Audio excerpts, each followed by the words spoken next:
Hey, welcome everyone. I think we're live right now. I'm looking at the list of people who are here, and I see uh, quite a few who are in the webinar right now. But hey, do me a favor, as always, before I really get started on these things. Uh, Go ahead and click on just send me a note in the Q&A part or the chat. Just let me know that you can hear and see me before we get going. Okay, Jeff, hope you're doing well. He says he can see and hear me, so we will go ahead and get started. It's been a few weeks since I've done one of these, and the interface that I look at on my side has changed a little bit. I guess this big marker platform changed a few things. So give me a second as I stare around here. I also noticed one thing too. This is really important. My cap's crooked, so I got to fix that. There we go. All right, I think we've got everybody here. So welcome to everyone on this webinar today. My name is Russell Graves, and okay, I've got everything ready to go. Anyway, welcome to today's webinar. It's a wildlife image review. You know, in the past, most of the time, I've done these image reviews before, a couple of times that I can remember. But in the past, it's mainly just sort of slideshow that we go through, and I hopefully teach you a little bit. I'll learn a little bit from you guys on what you guys do. Today is going to be a little bit different. It's going to be kind of a one-way conversation as I go through these pictures. I really waited till the very last minute to download everything. In fact, almost while I was kind of stumbling through at the very first of this webinar, I was still waiting for Lightroom to import all the photos in this week's or in this latest image review. We had a lot of pictures come in just right at the last minute, and I wanted to wait till the last minute before I downloaded everything and just make sure that we had everyone's images in. So before we get started, again, my name is Russell Graves. I am one of the guides at Backcountry Journeys. I'm looking through the list. I noticed a lot of names in there I recognize, like Brad and Jeff and Dana, and hope you guys are doing well. And but anyway, it's always glad Shelly is here. Lucy's here. Hi, Lucy. It's always always good to be with you guys to talk about photography and talk about just see the pictures you guys are making and talk about the things that you guys are learning and seeing in the field. It's always a blessing to be able to do that. You know, I'm happy to say I think the last time I came live from Hackberry Farm here in Texas, North Texas, it was pretty hot. I think we finally had that summer killer cool front come through a few days ago. It came through, I guess, the night before last, brought with it a lot cooler temperatures. And then today is a beautiful day. It's just overcast outside. It's cooling off even more. Fall's beginning to show around here in the woods around our farm. And I think we're supposed to get a lot of rain tomorrow. It's been pretty dry here. So I'm pretty excited about the weather. Fall is in full swing. Just got back a couple of weeks ago from the Yellowstone trips that we do up there. We had a good time up there. Saw a lot of really neat stuff. And as always, it's hard not to take good pictures of beautiful places. So we got to see the Grand Tetons and all the Mormon Row and all the beautiful sites around Teton National Park. Back in Yellowstone, all the thermal features as well as a lot of really good wildlife there. Found pikas for the first time. I've never seen pikas before, but we got a couple of tips about where we could find them and went over to the spot, and sure enough, there's a couple of pikas living in this big rubble pile, and they had no fear of us, and we were able to get just pretty close to the pikas and photograph them just in their natural habitat, being natural, and it was really, really cool. Headed to the Smokies this week, so I'm looking forward to that. I was telling the group the other day that I'm decidedly Southern by birth and by DNA. I mean, almost all of my DNA comes from Great Britain, the British Isles. Almost my entire DNA comes from there. And so my family, when they migrated to the United States, came through North Carolina, came through Tennessee, through Arkansas, and down into Texas before there ever was a Texas. So even though the western states are beautiful, I really, really love the Smoky Mountains because it feels almost like home to me. I love the southern culture there. I love the Appalachian area, the mountains, the colors this time of year are just are so spectacular. So that trip's coming up next week, and I'm really looking forward to getting back out in the field and seeing that. So without much further ado, I'm going to go ahead and get started. And Dana says I can come to Seattle and see pikas. That'd be pretty neat because I think I've got a new favorite animal after seeing those guys. Without further ado, I think everything's ready to go in Lightroom. So I've got a selection of 61 images I'm going to go through. I'm just going to kind of talk about each one, about what I like. I'm not very good at talking about what I don't like because I understand how hard wildlife photography can be. So I'm not Gordon Ramsay and I'm not Simon Cowell off American Idol. Don't expect me to just really flame anybody on their pictures. I'll talk about kind of the positive attributes and what I think can be improved, and just look at some great images, hopefully. So let me get over here and share my screen. I've just got these loaded up in the Lightroom, and hang on one second. I've got these loaded up in the Lightroom. So really they're in no particular order at all. I just need to share my screen with you so you can see it. Here we go.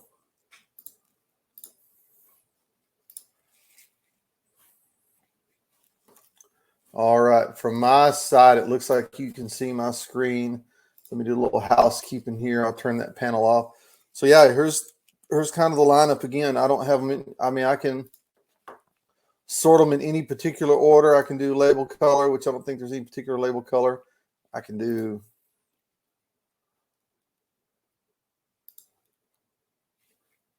I'll just do by pick. That just kind of puts them in a random order. So before we get started, what we're going to have to do here, when I'm giving more of a PowerPoint type presentation, I can see your questions along with my screen at the same time.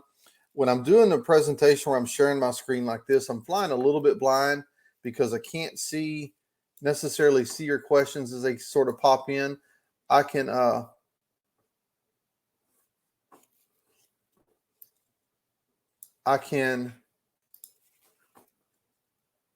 hang on, I'm going to make my screen a little bit smaller.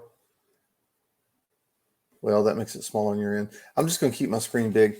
I can kind of pop in and look at questions. So I think what I'll do is I'll go through these images, talk about each one of them, and then I'll refer back to the questions at the end. So with that said, I did get one comment that says the screen's still loading. I haven't received any other comments since then that said it's not loading. There's a little bit of a lag time between when I see it and when you see it. So I'm hoping that everything's working. And I'll go through a couple of slides and talk about these things, and talk about these pictures. And I'll check back in a minute, make sure everybody can see anything. So let's go with this first one. This is little red fox. I've actually seen that fox before, and I think I know, looking at the list, who might have taken this picture, because I think this is the same fox that we had there in Tuxedney Bay in Alaska. I first noticed this fox when I was at the cook camp one morning getting coffee ready for everybody, and I started seeing tracks around the area where a fox had snuck in under our electric fence and was kind of sniffing around looking for something to eat. We had all the food secure. He didn't find anything to eat, but he was curious enough. And when I left for a couple of days to go get another group, this guy showed up in my absence. And I think that's him, if I'm right. So if this picture is yours, tell me if I'm right or wrong about that. But looking at this picture, there's a couple of things I really like about it. Number one, really good use of the rule of thirds. And I'm going to go over here to the develop module so I can use some of these tools to talk about these pictures. So in the rule of thirds, there's actually the grid line that comes up there. It's rule of thirds is not an exact science, so it's just kind of a guideline. But I think this guideline is followed well. I guess technically, the animal's eyes ought to be where the grid lines cross, but to me, this is a little bit better composition, just because it gives a little bit of space, just enough space on the left side there of the picture to give the animal a little bit of room there. Love the pose. Love the fact that it's looking back at the photographer, and again, looking at the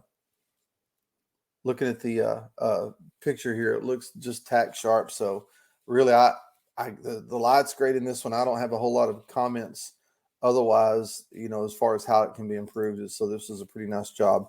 So before I go any further, I'm going to pop back to this window, and everybody says it's working.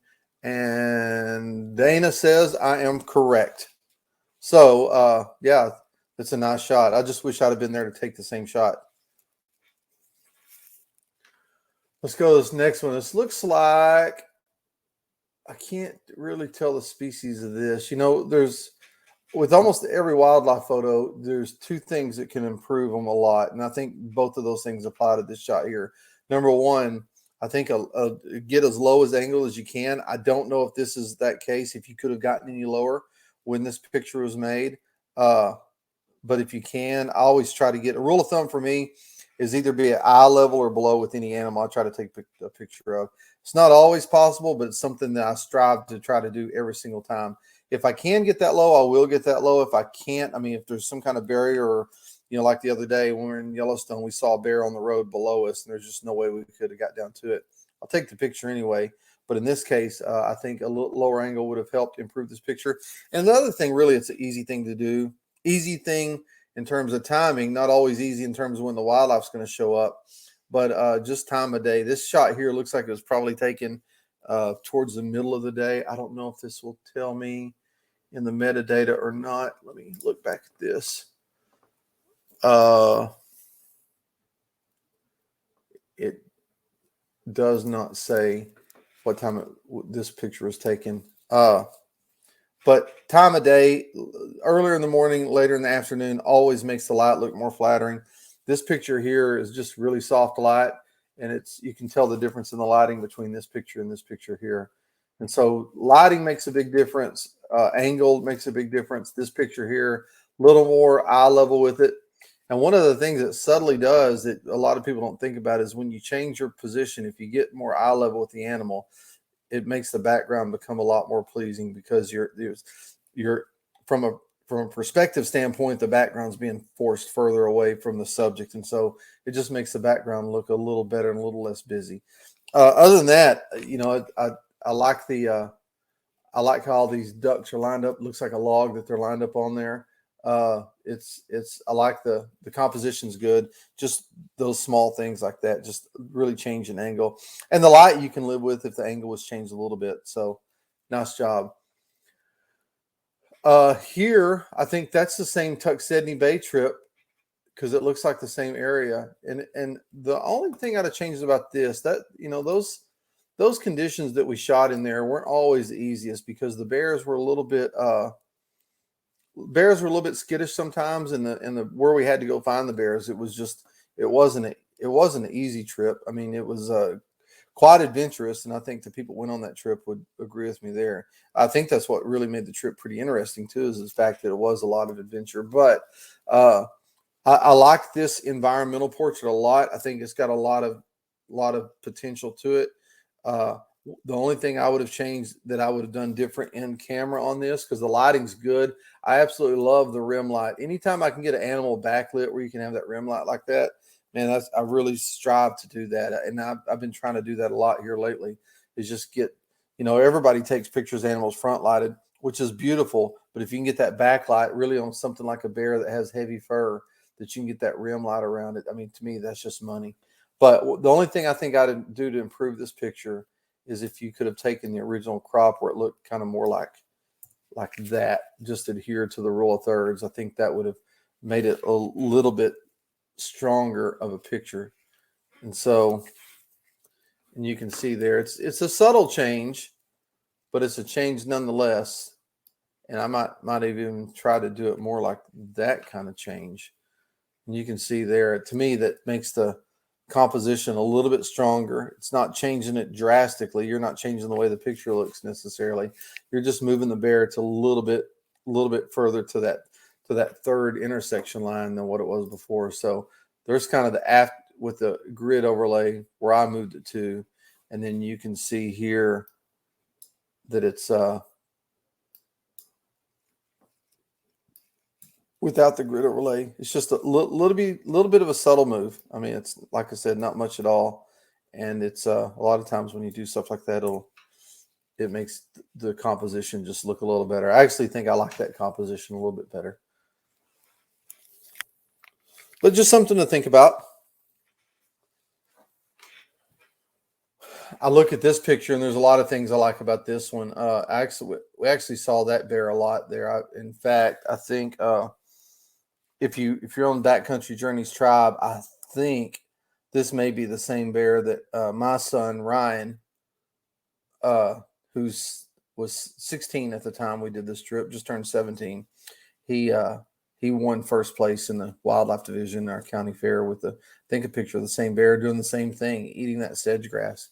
I like this shot for a lot of reasons. Number one, the composition's good. Number two, there's a lot of subtleness about this shot that really kind of shines through. And first of which being is just the look of the eyes the look of the eyes of the bear, the way she's kind of looking back at the photographer, just kind of checking out the photographer like the photographer is checking the bear out.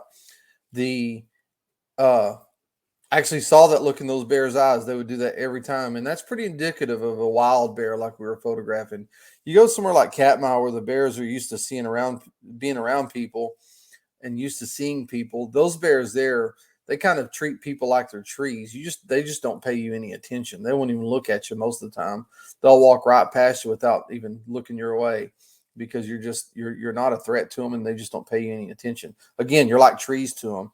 These bears, we did this Uncharted trip. I think it could be argued that some of these bears had never seen people before, so they were a little bit leery of us when they would see us, and so that you can tell that really comes through in the look in the eyes there. And I think it's the eyes in this picture that really makes this shot. The other subtleties, I think, just the movement in the foot, the far foot is great. The fact that the bear is actually eating some sedges is great. And then we go one step further. If you're there, because this all helps tell part of the story too. But all the insects you see flying up out of the grass. I mean, when we were there at that trip, insects you hear about in Alaska being bad. And the insects, there were a lot of them there. I wouldn't necessarily call them bad because they were more unnerving to see that many bugs fly up when you walk through the grass. But aside from being bit by a few mosquitoes, in my opinion, they just really weren't that big of a bother. But nice job on this shot. And the same way here, this is a great environmental shot. In fact, it's so good. I think it's Tuxedni Bay. I'm not even sure about that, but I think really on this, there's a couple things that could be used to clean it up. I think more than anything, all this grass is a little distracting, and so I would opt for less is more kind of approach and do a crop more sort of like that, where the mountains are really the star. It's just showing, it's a big bear, but you're showing how immense that country is by juxtaposing the bear against the mountains. And so I think with that said, the grass becomes more of a supporting player in the foreground. And so the way the composition was, the grass made about a third of the picture. And so all I would do is, if I was, again, try to do it in the field when I'm there and compose it that way. But if you have to crop after the fact, I might just crop it a little bit like that. But otherwise, good job. And hey, let me say this on the disclaimer. Everything I'm telling you on these pictures, it's just my opinion. And, my opinion, for whatever it's worth, is my opinion. And, the last thing I want to do is discourage anyone from going out and trying harder on their photography. We've all got things we can learn. If you've heard me on webinars before, you've heard me say it a lot of times, but photography in my mind is like golf. The best golfers in the world play the game knowing that they can't play it perfectly, but it's the pursuit of perfection that makes the game worthwhile. And I think photography is the same way. By any stretch of the imagination, I don't do it perfectly, but I think going out and trying again and again and again and working on these little subtle techniques like we're talking about are those things that kind of are going to inch you closer to perfection, but knowing you'll never be perfect. I'll never be perfect at it. It's just, again, what I'm saying about these pictures is my opinion. You get someone else on here talking about them, they may give you a different opinion. And so, but a lot of my opinions too, just to let you know, are based on, I do a lot of editorial work and commercial work. So I shoot ad campaigns for a lot of companies, and I shoot a lot of magazine stuff. I don't do as much commercial work anymore because I've kind of wanted to get out of that some. That's why it brought me to Backcountry Journeys. I wanted to do more education and less doing corporate work. But the editorial stuff I do, a lot of my creative and composition sensibilities are kind of based around what would look good on a page and what would look good, with text on top of it behind an ad. And that's sort of what, when I start driving, especially compositions, that's what I'm thinking about there is what would, if you could imagine this thing being broken into with like a big centerfold in a magazine with a page crease right there, that blazes out beautifully with text on both sides and doesn't overpower it with this grass below. So that's one of the reasons why I talk about composition a lot and moving things around to kind of the extremes. But anyway, nice job on this picture as well. So I'm not sure of the species of whales on this one, but the really cool shot of these whales feeding, and really a cool shot of just the symbiosis of the whales feeding and the seagulls all benefiting from that feeding cycle of whales. I look at a shot like this. I don't know what you could have done any better to capture this shot. The whales are doing what they do. The seagulls are doing what they do. You can't control the wind, so it looks like the wind was blowing right into your face on this picture. I think the thing that would have been more compelling, and I'm not that kind of guy, I'm just going to mention it. I'm not that kind of guy that says the seagulls should have been turned the other way. Obviously, it would have been better if they'd have been turned the other way, but you have no control over that. So as a photographer, as someone who's critiquing pictures, I'm not going to critique that. But the only thing I will critique, I'm not a huge fan of a heavy vignette like is on this picture. I kind of like them. A light vignette is good, but something a little heavier with darker corners like this, I'm not a big fan of, but that's just a personal choice. But otherwise, this is a pretty nice shot.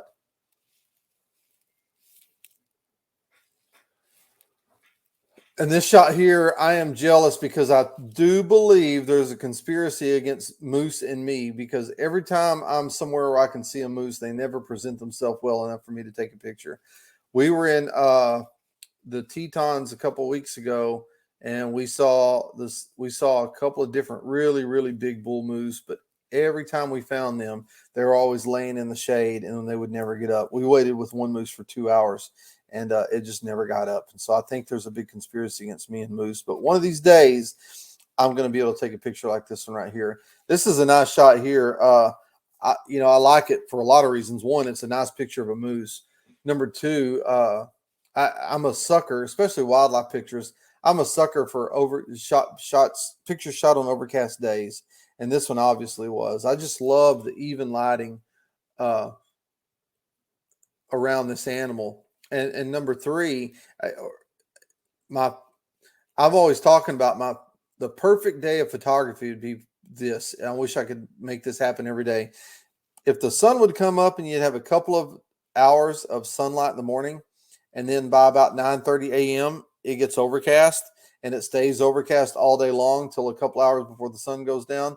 That's a perfect day of photography, because then you can get out in the middle of the day when animals are still moving, particularly in the fall and winter, and be able to shoot pictures with the lighting like this. The lighting's great on this. I like again, a lot of times pictures come down to subtleness for me. I like the subtleness of a few things here. I like the foreground, out of focus willows in the foreground. I love the fact that it looks like he's on a beaver pond, which is typical moose habitat. And so the subtleness of the background is great. I think the only thing I might do a little bit different is, again, if it could have been composed sort of more like that, I think, as opposed to it's more in the center there. I'd like to either see it composed more to the left side to give the animal more space to look as it's looking over to the right, to the left of the image. Yeah, I think it would have been a little better composition. And also one thing you could think about too, and people don't do this much anymore, but I also like vertical shots. So something like that would have been nice. I think people get stuck into shooting horizontal all the time. I think a couple of weeks ago, I don't know if I did this or not, but when I did the the photo about using metadata, analyzing your metadata to make you a better photographer. One of the things I discovered on myself is I shoot about a quarter of my images I shoot vertically. So that's one thing I would encourage everybody to do, is don't get locked into just a horizontal format. I know it's easy because that's the way everything's oriented, especially with these mirrorless cameras. But if you can, turn the camera vertically every now and then and take a shot. And I think in this case, to me, it would have improved the composition a little bit. But that's nitpicky stuff, really, that I'm telling you. That's overall, this is a really nice image. Yep.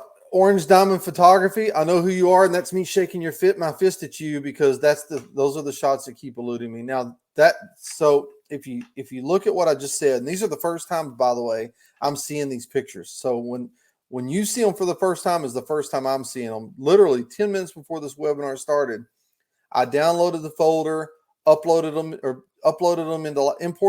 Lightroom, and then I'm looking at them the first time I'm looking at them right now, the first time that you see them as well. So what I was talking about on this one is cropping a little bit of this stuff off to the right and kind of making the composition more like that. So you eliminate some of the stuff on the right side of the picture where you've got a little bit more for the animal to look into on the left side of the picture.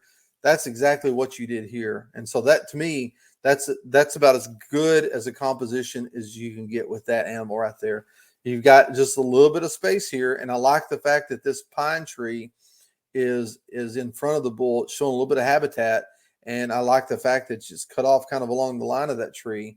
But it's got plenty of room to look into. And again, this is just a good shot of this moose showing good habitat. Some purists may say, well, that's pretty hot in the background.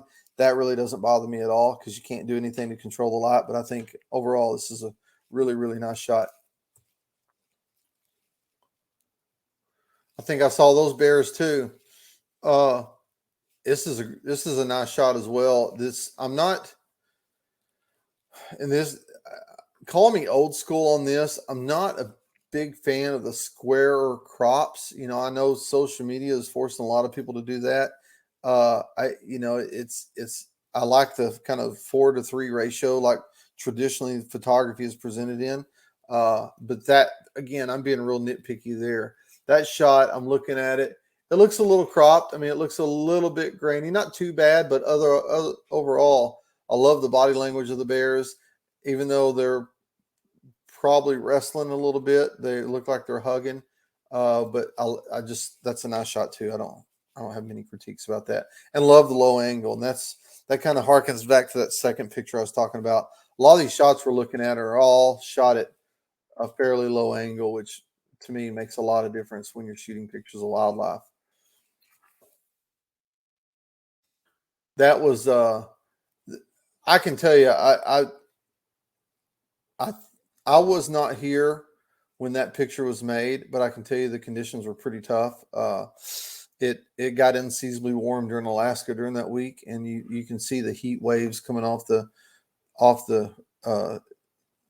ground in the distance behind them, and those same heat waves are coming up in front of us. So it made the photography conditions pretty difficult. But with that said, you did a nice job in handling these. It's good. I love the body language of the bears. I've seen that bears do that 100 times, and it's never gets old to look at. But just the low angle of the composition is nice. Well, look, if I'm being really, really, really picky, maybe a little bit lower would have been nicer. But I understand where you were standing, and it's hard to get on your knees when you're standing out in the swamp like that. But overall, nice job.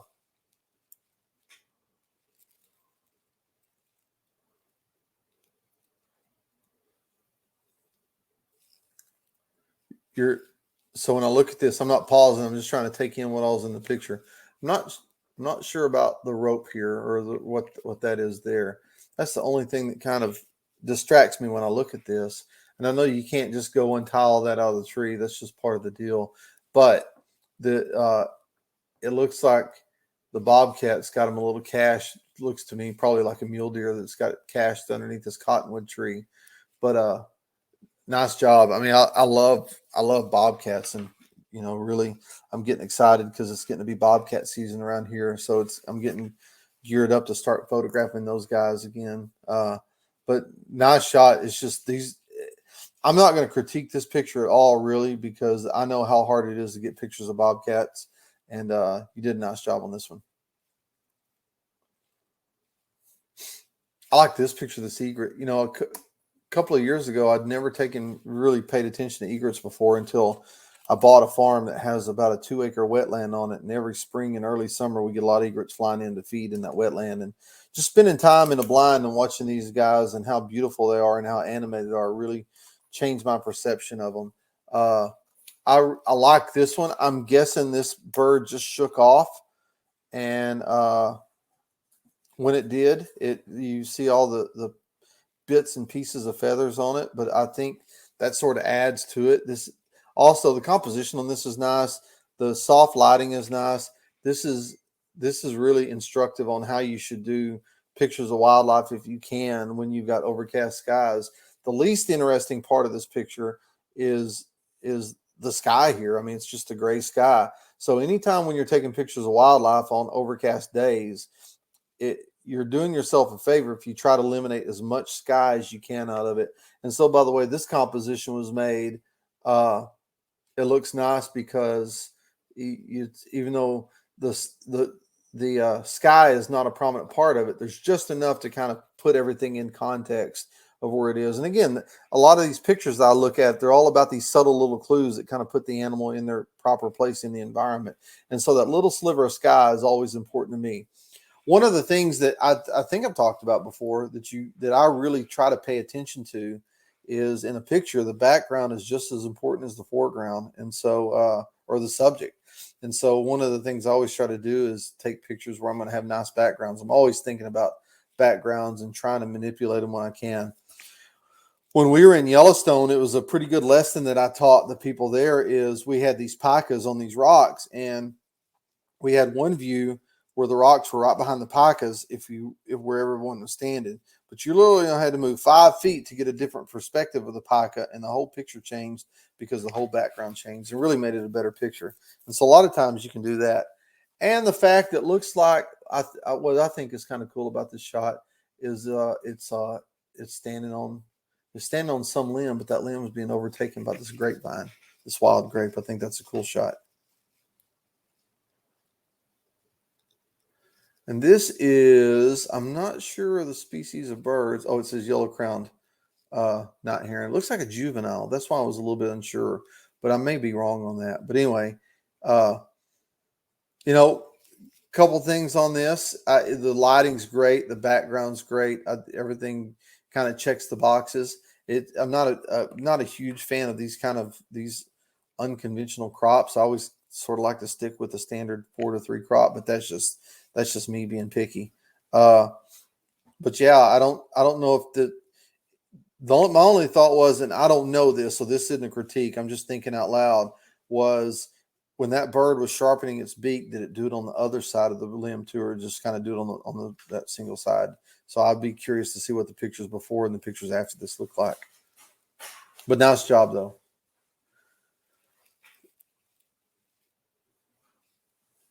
I like this shot too. This was I'm not sure if if it's a mallard hen or a black duck. I'm not real sure of the species there, but otherwise, nice shot, nice lighting, good composition. I think this checks all the box composition.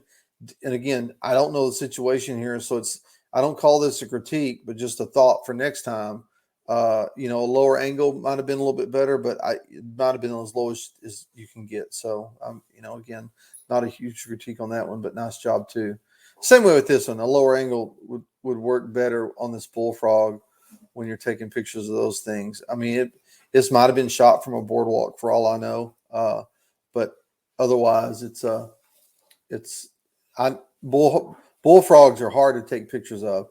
Right? If you walk outside my front door on our farm here and go to the right, we've got a pond just literally 50 yards from the house, and it's full of bullfrogs. And I go out there and try to take pictures of them all the time, and I can't because they're a pretty skittish animal. But this one, nice job otherwise. And I don't know if you noticed or not, but look at all the little tadpoles swimming around it. So It's those subtle things that make pictures nice. But only thing on this one is a little lower angle. You nailed the exposure. Looks like maybe a little bit of flash was used, which is fine, because sometimes you've got to do that to kind of to light up those dark shadows. But other than that, nice picture.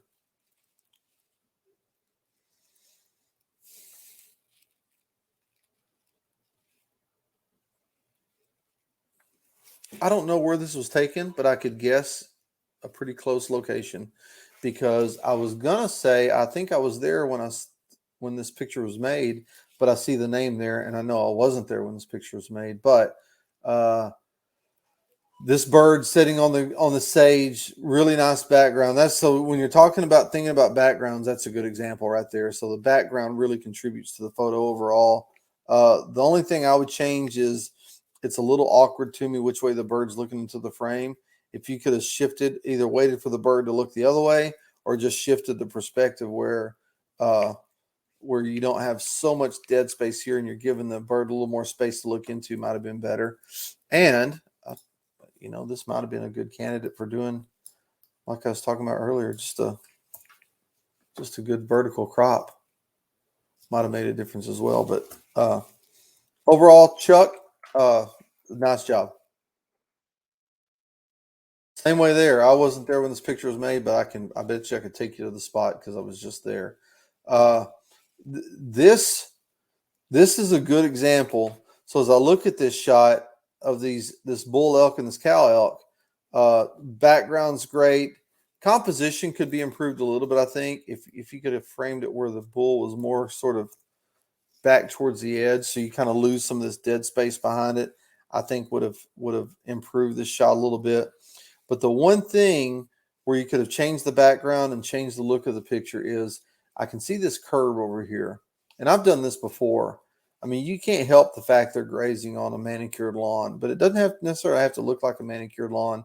If you could have gotten lower and the perspective would have changed, where you're shooting just kind of really almost laying down, you're shooting, skimming right across the top of this grass, it would have forced the perspective of these animals higher, where you eliminate the curb and the paved road right behind it, where it would make it look in a little more natural setting. But I don't know what your intentions were on this. You may have wanted to kind of do the juxtaposition of a wild animal in a more domesticated kind of setting. I don't know, but if you're trying to make a wild animal look like a wild animal with a wild setting, just changing perspective would have helped a lot on this picture as well. I think I saw that same little bull the other day, and why I think it is because if you noticed, it's got sort of an irregular. The tines kind of grow out a little bit squiggly on this, and I think I saw that same bull the other day, and it's a little bit atypical how these tines grow out as opposed to what you'll find in a typical. Well, you can't really see those there. I was going to show you the difference. Well, you can kind of see how straight these tines grow. This one, it's got a little squiggle to it. And it may be an optical illusion because of the coloring of it, but they look like they grow a little bit squiggly. Plus, he has this little bit of a drop tine right there in his number one tines. You can see it's probably injury back when he was in velvet, but I think I've seen that bull before. But again, same thing. This picture here, it becomes all about perspective. And again, I'm getting a little bit picky here when I say this, but it becomes about perspective. If you could have shot this picture from a little bit lower angle, it would have changed the background, and you would have had a little more separation off the background. I'm going to look at this real quick on the metadata. It doesn't show. Okay, there we go. Yeah, that was shot at f8. I don't know what the lens is you're using, because for some reason it's not letting me scroll through the metadata here. But if you could have shot this at there we go. Okay. Okay, 8 to 400 at 5.6. If you could have shot that at 5.6, you could have made the background a little smoother too. And again, that's personal preference. I'm just a sucker for really out of focus backgrounds. Now this shot, this is a nice shot. First impressions. It's kind of a power pose, almost a Superman pose. I love the unconventional lighting, so to speak, where you've got more of a rim light and sort of a up and side light. Oh, my nose is itching. allergies are killing me this time of year, by the way. So I apologize for scratching my nose continually. But this shot here, I really like it. Again, getting picky here. If just a little bit of a crop like that, just to eliminate some of this dead space behind it, might have improved a little bit. But other than that, I think this picture, you check a lot of boxes in my mind, when I see this picture. And yeah, what I'm talking about is this area here. If it was a little less, if his rump was a little closer here, I think it might have made it a little bit stronger composition. I like this shot too. I've never seen hippos in the wild, but that's kind of what I imagine seeing when I do get to go see hippos in the wild. Uh, I like this shot. The lighting is nice and soft. The picture looks a little bit, I don't know if it's just really cropped or I just got a small size. It looks a little soft. When I zoom in on the eye, it looks a little pixelated. So I don't know if this picture was really, really cropped or what the original looks like. I don't want to make a judgment there because it was what I was sent. But this is another shot that's, it's gonna be kind of hard to do, but I've got that locked. Let me unlock that. Might be a good candidate, even though I said I didn't like those kind of crops. Might be a better crop like that, just to kind of eliminate some of the background around it. But again, other than not knowing the situation in which this was taken and not understanding how much it might have been cropped, it's this picture. The attributes are it's the lighting's great and it's a great scene. I I try to, when you're composing in the field, I try to figure out ways to eliminate some of the distracting backgrounds over here. I like this shot too. A lot of action. Lighting's beautiful. It's some people may say, well, this elephant's a distraction. It's not like you can go tell the elephant to move, so that really doesn't bother me. Overall, I'd like to see. I think if I'm being picky, I'd like to see what all the other pictures around it look like. I mean, I'm going to assume that this isn't the only shot that this person took of this picture, and so what does the shot before it or what does the shot after it look like? I think what I'm getting at there is if we had some where there weren't so many droplets up around the eyes, I'd like to see what that looks like. But overall, this pretty nice image. Of the elephants we've seen so far, or the African game we've seen so far, this is probably my favorite. This is what can you say bad about this one? It's just awfully nice with those two babies following mom, and it's pretty obvious where they're at.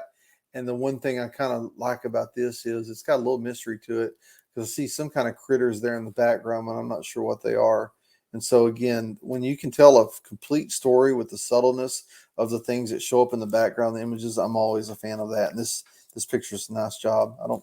I can't think of any ways to improve it. The only way that could be improved, and again, this is my ignorance and not seeing the entire shot, is I just wonder if this has been cropped or not. If it's a full frame image, nice job. If it can be cropped some, I'd like to see it cropped a little bit looser to give the animal more space to move into. But other than that, it's a nice job. That's kind of a cool shot. I'm guessing this was shot from a safari wagon, so I don't know that there's much you can do from the angle. I mean, if you could be at a lower angle, that's always going to make it better. Any wildlife shot better. But other than that, it's just, I don't know. It kind of tells a really cool story, I think. I'm not sure what that story is, but I like the interaction between the two animals, or the supposed interaction between the two animals. There may be some, and I'm not that guy who may be bothered by this dead grass right here, but it is what it is, and that really doesn't bother me that much. What I focus on is the body language of this buffalo here, and as well as the body language of the bird. I think it's fascinating when I look at this image. This is a nice treatment. I usually don't default to thinking about the world in black and white when I shoot pictures, but in this case, I think it's definitely an intriguing shot. I think the tonality of this image is great. The fact that it's a low angle is great. I really like this shot too.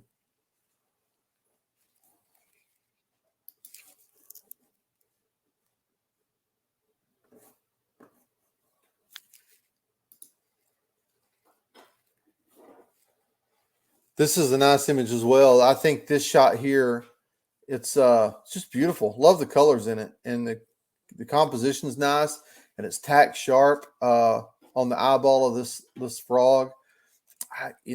These are the pictures I struggle with. How do you critique something that's pretty good already? The only thing I'm kind of questioning here is I'm not sure what this artifact right here is.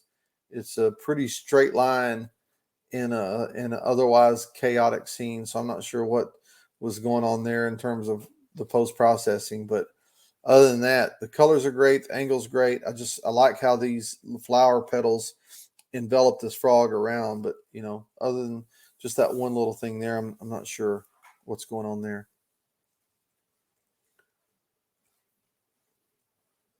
And these deer eating looks like an apple. That's kind of nice. No, it's a nice shot here. It's I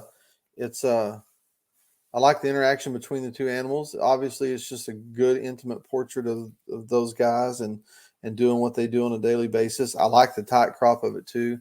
I'm not sure. We've got something going on the side here. I'm not sure what that is, because that kind of leads into what my next thought was, is if it had a little bit looser crop where you could see where it wasn't cutting this deer's ear off, it might be a little bit better, but that might have been impossible because, again, I see something on the right side here. I'm not sure what I'm looking at there, but nice job. I like this cormorant. Those things, it's shocking how ugly the bird is, but at the same time, they've got just fascinating eyes, and how beautiful their eyes are. And this shot here, this is when I talk about thinking about the background, this is a pretty good example of it. And whoever took this picture too, I want to commend them for, number one, a good tight headshot that's got a ton of detail, and it looks as sharp as it can be. Number two, the background is really, really, really nice on this one as well. It kind of checks all the boxes about the way I like backgrounds to look. And number three, nailing the exposure. This isn't an easy exposure to get, because the camera would probably tend to bias towards making the background, exposing for the background, which that background you'd have blown out a lot of the details in the bird. So nice job overall. And I mean, it's as pretty a shot as you can get of a cormorant, because that's a face only a mother can love.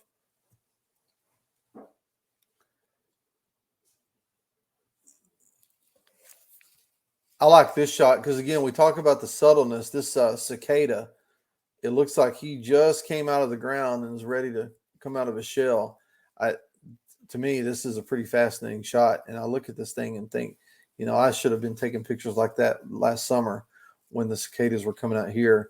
But a couple of things I like about it. Number one, I like the fact that, once you realize it is a cicada, all that dirt on its snout, on its nose there, really helps tell the story.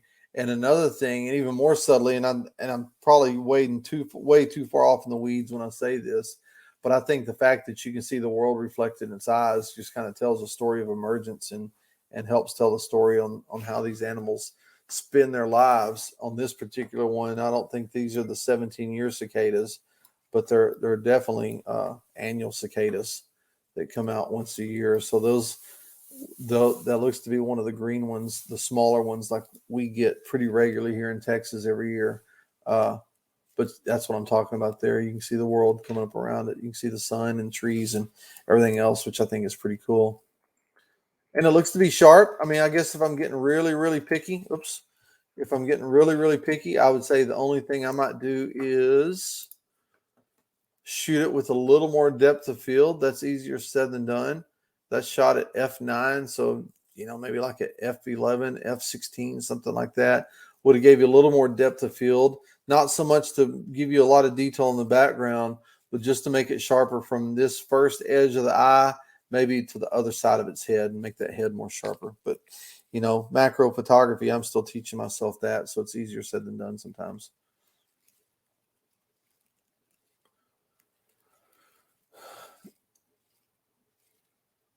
This is a pretty fascinating photo with these wildebeest that they're supposed to go to Botswana in November, but because of the travel restrictions that we're all still dealing with, that trip got put off till next June. So really looking looking forward to going to Africa and seeing some things like this. This is a nice shot. You can't always control the body language of the animals. I guess if I'm being really, really, really picky, which I'm not, I mean, I don't mean to be, I'm just saying this for conversation's sake. It'd be nice if the animals were looking back at you, but they're not. So we take what we get, and that's a good example of what we get. It's just a good documentary shot of those animals and how they live their day-to-day lives. I really like this one. I like the fact that they're in the grass. So, like I've said before, I think the only thing I might try to change a little bit is maybe the crop, make it more like that. In my mind, it does two things when you crop it like that. It eliminates some of this dead space here. Yeah, it might have looked better if the cheetah was over on this side looking back into the frame. But I think more importantly, if you could compose it a little bit differently, the one thing it does do is it eliminates this the main distracting thing in the shot, and that's this looks like a tree up here at the top. But other than that, as I'm being really, really picky on that. You can't control where the animals stand. It's just one of those things that I try to think about when I'm in the field, is trying to produce as clean a picture and a good representative picture of that species and the environment in which it lives. Now we're talking there. That's a nice composition. I like the fact that it's surrounded by grass and the lighting on that's great. This is another candidate, I think, where if you ever wanted to while you're in the field, compose something like that, you got two shots in one when you do that. Number one, you've got a good environmental shot from the shot before. Oops, like that one. And then number two, if you have the presence of mind while you're in the field, or if you're so inclined to crop afterwards, you could crop afterwards and give you a shot that's more sort of just a species profile. So that's what I mean by two shots in one.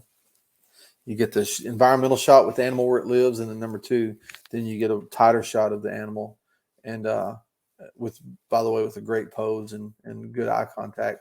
I really like that shot. So nice job, David. I like these Rocky Mountain goats. They're beautiful. I like this shot. It's a good environmental shot. It's one of those shots that don't have a whole lot of critiques or a whole lot of things to say about. It just shows where the animal lives, and it's a shot that I take 100% of the time when I see something like that.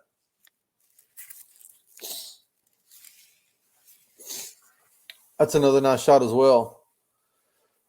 That looks like what I'm going to be doing later this afternoon. So we talk about subtleness of these shots and how just the little things makes all the difference. Number one, I think it's cool that you're kind of drawn to this big gorilla as he's kind of hanging out in the jungle there. It looks like against maybe a rock. I think that's a rock or just a hill he's leaning against.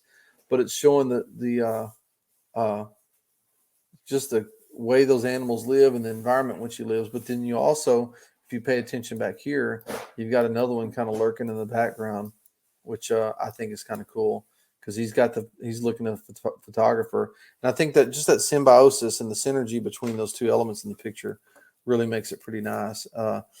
Again, getting really picky, just, tighter crop may have been a little bit better, but that's just, again, me being picky for the sake of conversation. I like that one too. Nice composition, nice lighting. David, you and I have never met, but it's apparent you're a world traveler, so I commend you on that, and congratulations for all the cool stuff that you got to see and do. I really like this picture. The lighting's great. It's composed well, and it's hard to say anything critiquing about a bad picture. I'm not sure what kind of owl this is, but again, this is a nice shot. Because owls are another species that's hard to get a picture of. I think if I was going to change it anyway, it might be a crop more like that, just to kind of lose some of this dead space in the bottom, tighten that part of the image up, but gives the animal, from a perspective standpoint, kind of a little more to look into. You can kind of see what I mean there. Just move it more from the center down towards one of the edges of the photo. And again, I'll show you again kind of what I'm thinking about. You can see where those third lines intersect on that, but just kind of a crop like that, I think it probably improves the image somewhat. Other than that, just nice job of whatever kind of owl that is. I'm not sure what it is, but it's a nice looking picture. And that's one of those shots too I take 100% of the time. Anita, nice job. You and I have never met, but this another shot that I really like of these bears in the sedge, and you've got mama and cub there, and the light's great, the background's great, the composition's great.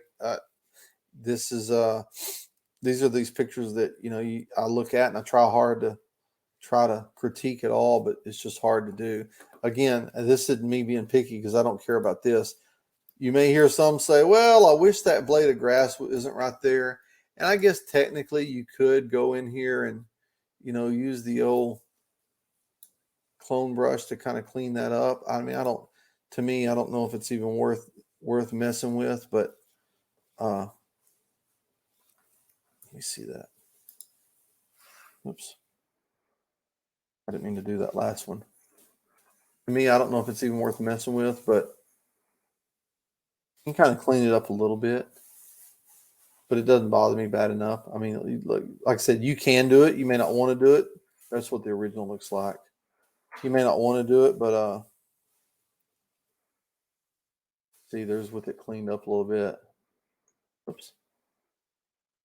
There we go. So, other than, I mean, again, that's not me being critiquing. I'm just saying if you put this to enough critique, someone's going to say that. It's not me, but that's otherwise, that's a really nice job, Anita. These puffins are cool too. Nice job. Composition's nice. The lighting's nice. It's a good overcast look that I absolutely love in wildlife pictures. You can't always control what the skies are going to do, but it's the opposite of the old country saying we have: we're making hay when the sun shines, take pictures when it's cloudy. And this is a wonderful example of that, and it looks great.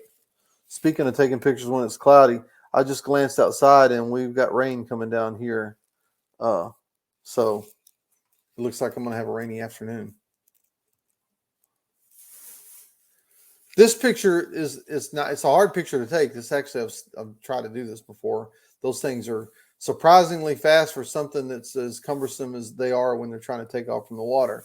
But the only thing I would say here is I think I know the composition you're trying to achieve with showing the splashes in the background, but I actually think it's a little bit stronger if the bird has a little more room to move into.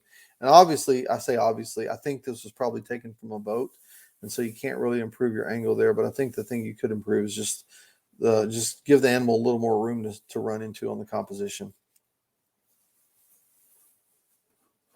A couple of juvenile raptors of some kind of hawk. It looks like. I'm not sure what kind they are, but it's this is one of those shots that's hard to find, and again, it's a shot I take 100% of the time because when you're thinking about wildlife photography, and I think about this all the time, it's easy to say you want that home run shot, the good representative shot of the species. But in fact, I just did a video that came out on my YouTube channel not long ago. I was talking about 3 shots, and the 3 shots I always try to take a wildlife is one, what I call the yearbook shot. And think about your yearbook picture back in high school where you're sitting down, your pose. It's just a good composed shot of you to show what you look like at that point. So I always advise trying to get the yearbook shot, just a really good portrait of that animal. The second shot I always try to get is sort of an environmental shot of that animal in a bigger environment that it lives in. So I think this is sort of that. And then the third shot I try to always get is a picture of the animal doing something that animal does.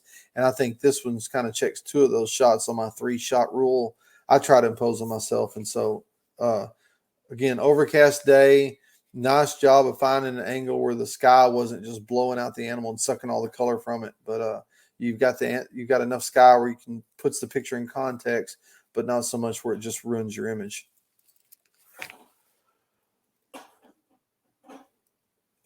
This is a nice macro image. Macro is one of those things I'm trying to teach myself, and this is a beautiful example of what I hope to accomplish as I get involved more and more in macro photography.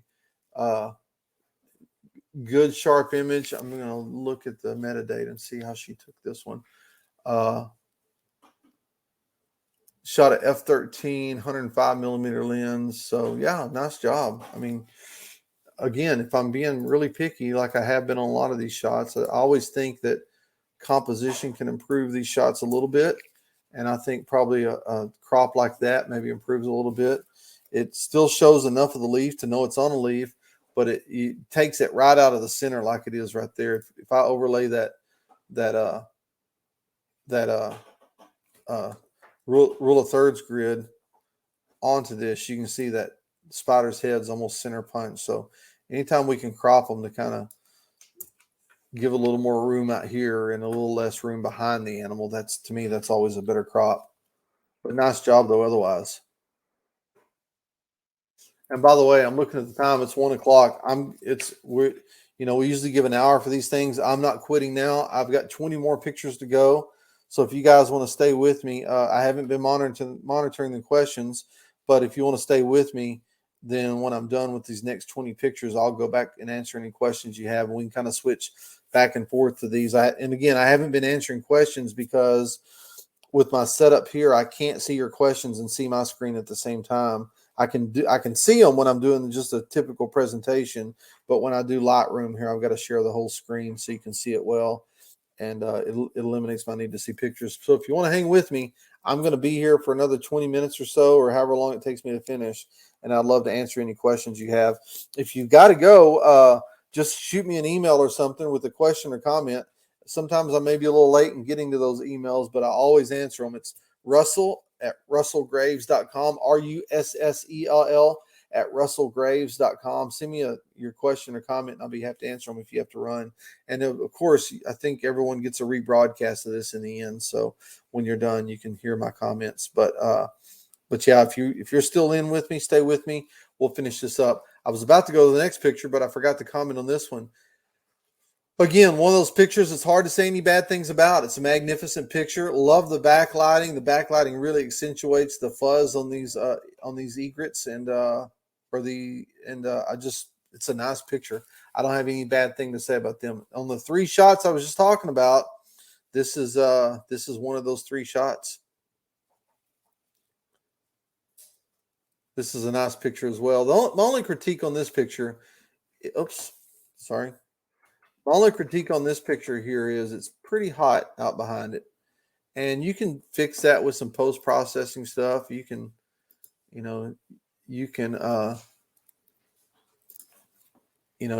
just do something really easy. Add a graduated neutral density filter where you can kind of take that background down a little bit and where it's not so glaring. You could do that. You could even use this healing brush and kind of paint it in there.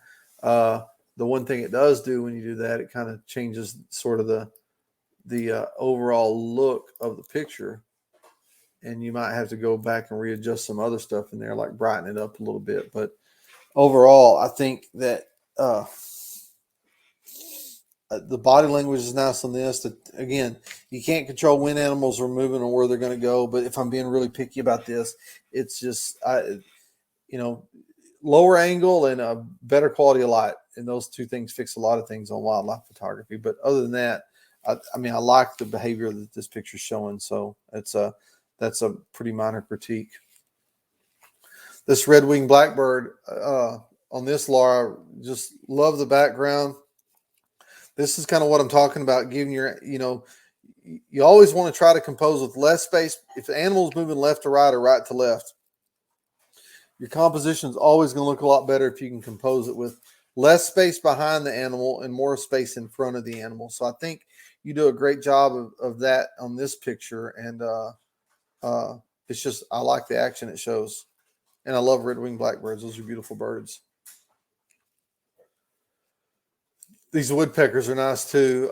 Again, like I said before, you can't control it. It's a little hot in part of these. I think if anything, this area is a little distracting. So maybe a crop like this might have looked a little better, something a little tighter to eliminate that in the background. And all I did there was hit auto. You can do all kinds of things to these pictures. Like if I wanted to just kind of take down that edge there and give it a little, which that's a little bit subtle. I could take the edge down a little bit. I'm working on these quick. You can, wrong one. You can even change the white balance just kind of make it look a little more natural. But other than that, it's again a good, just a photojournalistic picture of this wildlife species. Little young coyote there. I like. Get back out of this. This picture looks like it's been cropped a little bit. I don't know if I've got a bad. I don't know if I got just a small file of it. Let me look here. Yeah, someone cropped it quite a bit. It's 1050 pixels wide, which I'm guessing that 90D. I think it's probably natively it's about probably 5600. I'm thinking 5900 pixels wide. I believe. I don't know that for sure. But I think that's pretty close. 5,000 something pixels wide, I think, is how wide those are natively. So that's 1/5 of that, or 4/5 of that image has been cropped out. Either cropped out or it was just saved small. I'm not sure which is which. But anyway, a couple things I'd have changed about this. Number one, it looks a little soft, and it may just be because of the cropping and the file size. Number two, by the way, if this thing says copyright Russell Allen Graves and you see that on there, I'm not copyrighting your pictures. When I import pictures, I've got that automatically set to put in those. So when I'm done with these pictures, they just get erased off my computer. So if anybody sees that on there, it says copyright Russell Allen Graves, I'm absolutely not copyrighting your pictures.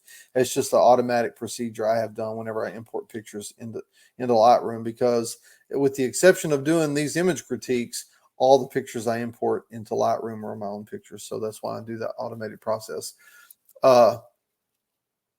Anyway, other than that, this is shot at f11. I might have shot it, well, if you had a 1.4 on, I might have shot it at, as wide open as you can get it as a rule of thumb.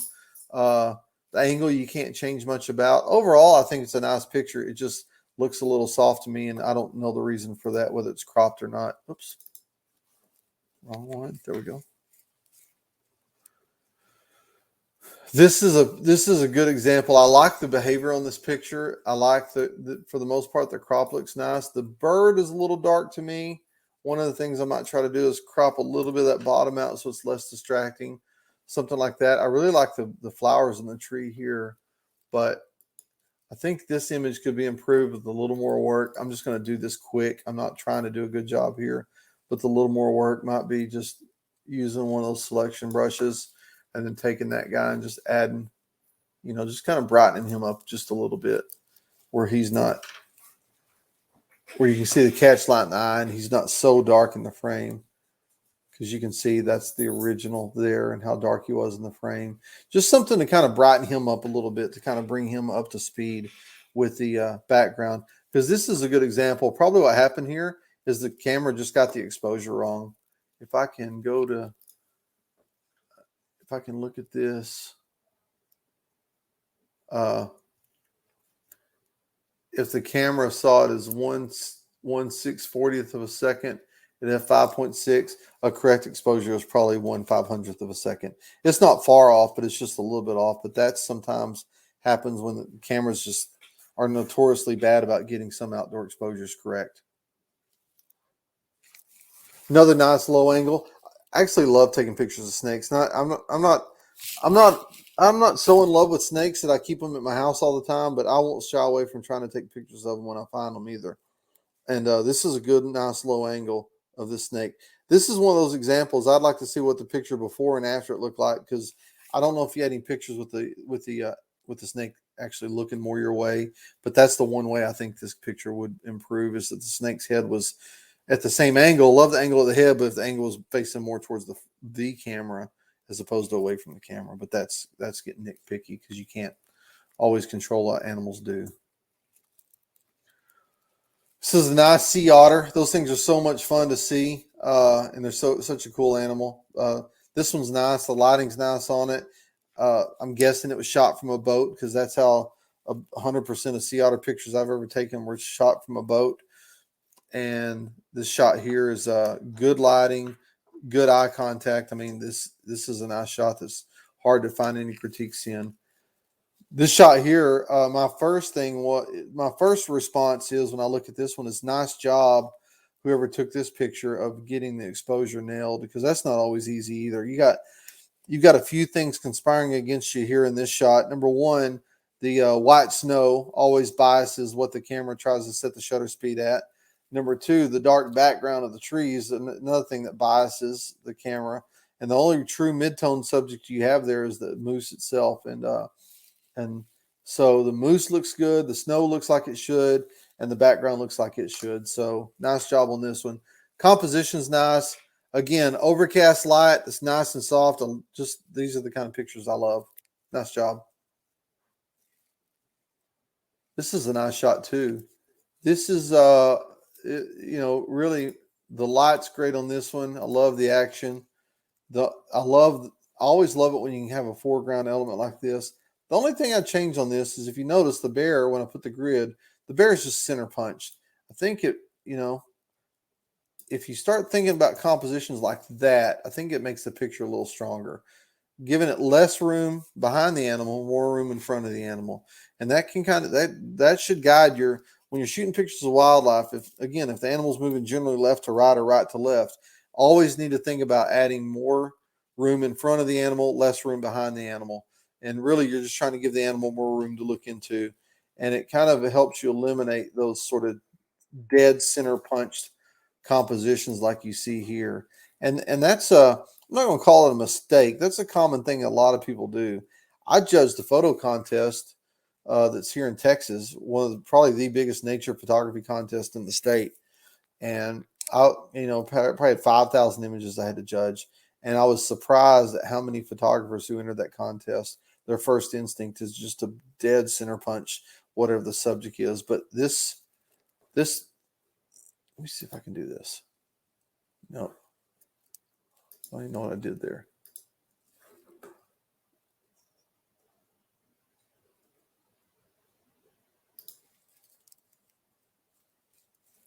Trying to see the before and after. Oops.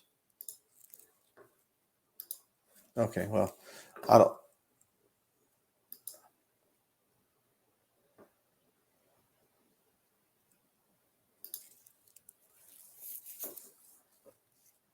Well, it's not showing me the before. But anyway, you kind of get the picture. So there's the before.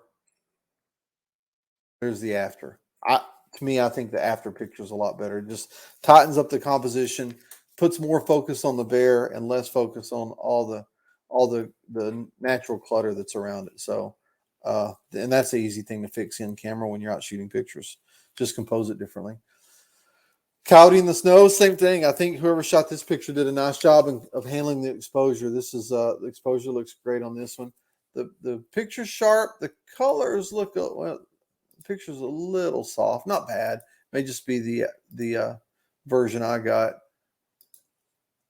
Pictures are a little bit muddy. I mean, the color's a little bit muddy. I just hit auto right there to see what Lightroom thought, and it kind of brightened everything just a little bit. I think I like that version better than that one. It's a subtle change, but most of the time when you're talking about wildlife pictures, all you're talking about are subtle changes to make these pictures go from being okay to really outstanding.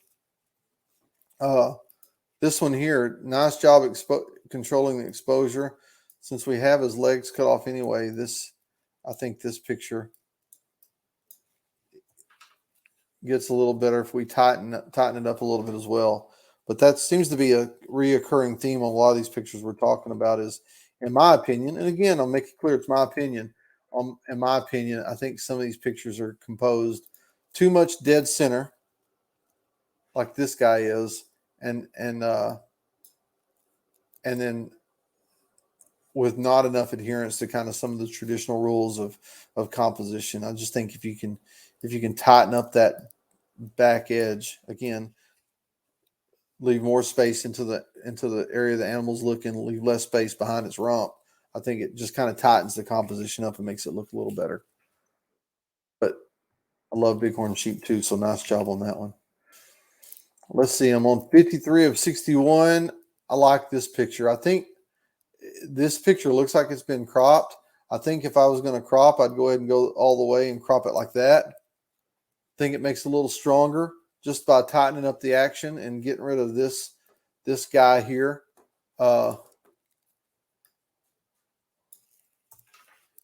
I think that, to me, that makes a little stronger image. I like this one in the background that's kind of checking out for more trouble coming. But these right here, the things that really work about this picture for me is I love the exposure. I mean, I love the lighting. I love the angle of the picture, how it's shot from a low angle, and the background is about as good as they get. So really nice job on this one. I just, again, as we're talking about tightening up compositions, I'd tighten that up a little bit. And I think that, I don't know if, so here's what I don't know. There's the original. I don't know if this one was tightened up, but that's exactly what I'm talking about. That shot, to me, that one checks a lot of boxes on why I like this picture is from a compositional standpoint, lighting standpoint. I think the angle is spot on. There's a lot of good things about this shot here that I really like. And the background's killer on these things. Looks like we got two pictures there. I don't know why that is. You got one that's unedited and one that's edited. So it's the one that's edited just kind of makes the colors pop a little bit. You can see here that all the sliders are in the middle. And if we go one more, it just kind of, again, just subtly moves a few sliders to make the image pop a little better. So I think that's a nice job there. This picture here, the composition's nice. I'm not sure if I've just got an extreme crop or what happened to the file, but you can see as I zoom in there, it's not super, super, super sharp. I don't know if it was really cropped in extremely or what the deal is, but it looks pretty pixelated to me. If it wasn't pixelated, I think, the lot to like about this picture. Composition, lighting is all spot on, but it just looks pixelated to me. I like this shot too of these lines reflected in the water drinking. Nice job. It's a good tight crop. I think that's the lighting is fantastic too, but just a good photojournalistic image of these lines. Somebody speaking my language. I was putting on let's see what that was shot with. It was shot at 100 millimeters. Yeah, I was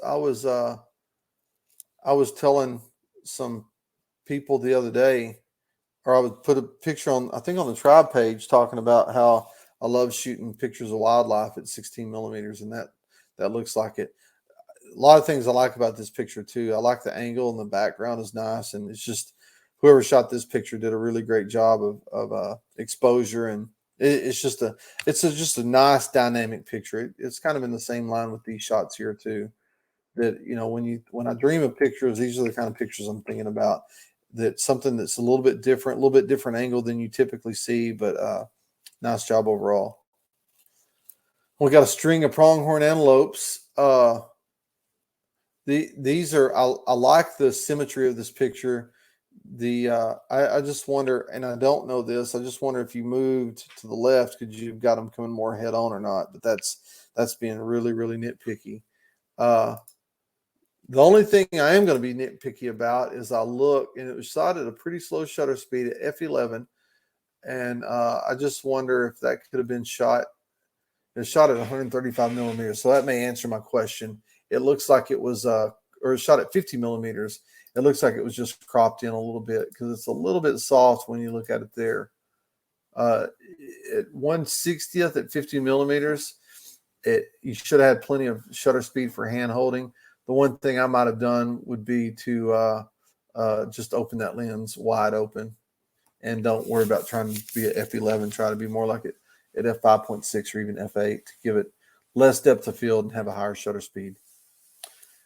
And we got two more shots to go. Then I'll start looking at questions and comments. If you're still with me, it's I like this picture. I've never seen that scene before, but this is a nice one. Again, is kind of the reoccurring theme. And I didn't make this up because, again, I'm seeing these pictures when for the first time when you saw them, but I think a crop more like that would have been a little bit stronger just to give less space behind the animal, more space in front of it. And not, I think it just makes it, just kind of tightens the composition up and makes it look a little better. Makes the focus more on the animals instead of on the all the sand around it too. But this is a hard exposure to get with all that white sand. So whoever did this shot did a nice job as well. And then I think this is the last one. Almost looks like a mirror image. These they look like iguanas kind of looking at each other. Yeah, I mean it's shots like this. It's obviously in a zoo or some kind of enclosure.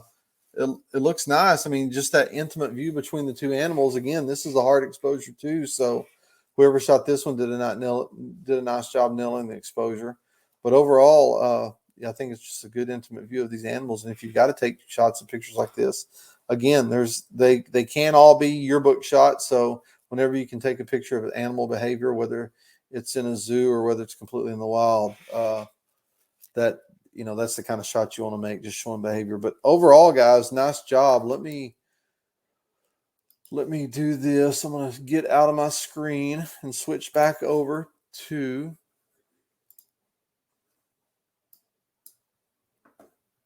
okay. Now I can see.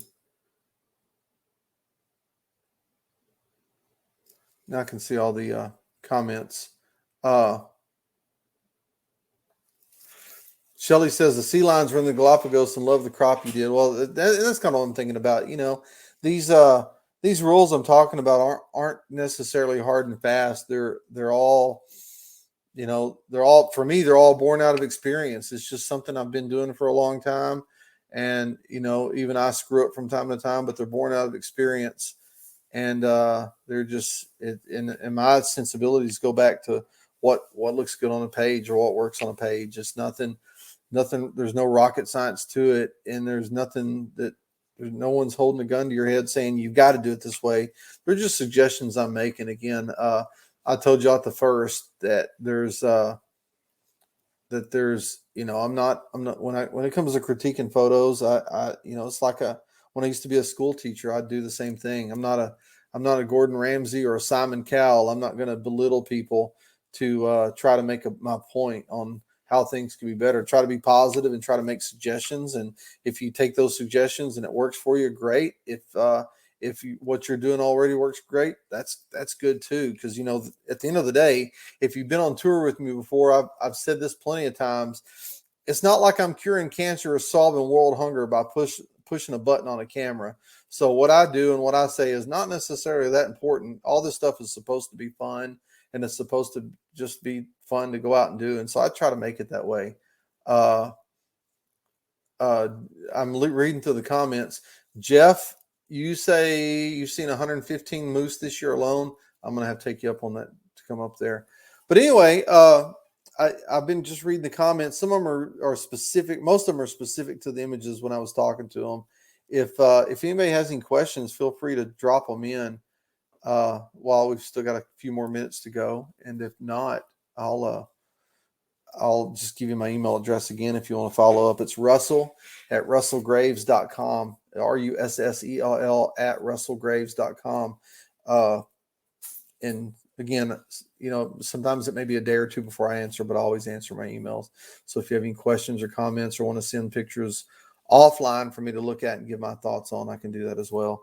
It's just, I've said before and I'll say it again, you're looking at the entire photography enthusiast community of Dodge City, Texas. And so whenever I get a chance to talk photography with people, I just absolutely love doing it. It's been a pleasure, not only getting to know and coach some of you on photography. It's also been a pleasure kind of doing the same thing. My son, whether he knows it or not, is my proving ground on how well a photography teacher I am. And take a minute, and this is Proud Dad coming out, so full disclosure, take a minute if you can to jump on the Facebook page and go to the Backcountry Journeys tribe. If you're not I'm not a big fan of Facebook in general. I think there's too much disharmony that's fomented on that platform. But the one thing I really do like participating in is the Backcountry Journeys tribe. It's the only group I really participate in. And but if you get a chance, go over to the tribe page. If you're not a member of the tribe, sign up to be a member. It's a great community there. And if you and scroll down through them and find my Proud Dad alert I put on there with my son's pictures, and you'll see that me coaching him are the same things that I try to coach everybody else on. And he's doing really well. I did a webinar a few weeks ago about taking shots that win nature photography contest. And I can't say that I'm a coach to a lot of people, but the one person I am a coach to, my son, he's won every contest he's ever entered. So I'm pretty proud of that fact. And I think it says more about how good a photographer he is as far as how good a coach I am.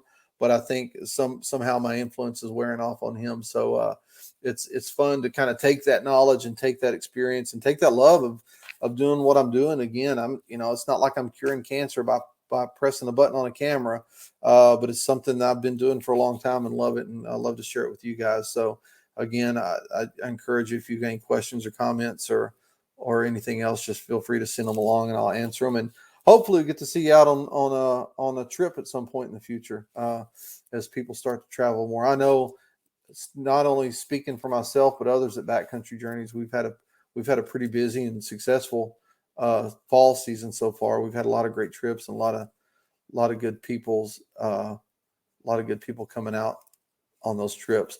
Chuck says, see you in the Smokies in a week or so. I'm looking forward to that, Chuck, more than you know. And then Rob says, very much appreciated the criticism and suggestions. I deliberately submitted images where I had my own thoughts and improvements, and your comments confirmed them valuable and valid suggestions. Well, I appreciate that, Rob. Again, I just try to give good, helpful suggestions and try not to be discouraging at all. So if you have any disagreements with me, that's fine too. Because again, I don't necessarily believe that everything I know is sacrosanct. I can always improve myself. All right. Well, Gary, I appreciate your comments. Mary, I appreciate your comments. I appreciate everyone's comments. And I think if that's it, feel free to stay in touch. I'm going to sign off for today. It's 1:30. We went a little bit overtime today, but that's fine. But I appreciate everybody hanging in with me. And Brad, hope you're doing well. But anyway, take care, everyone, and hope to see you again soon. Thanks.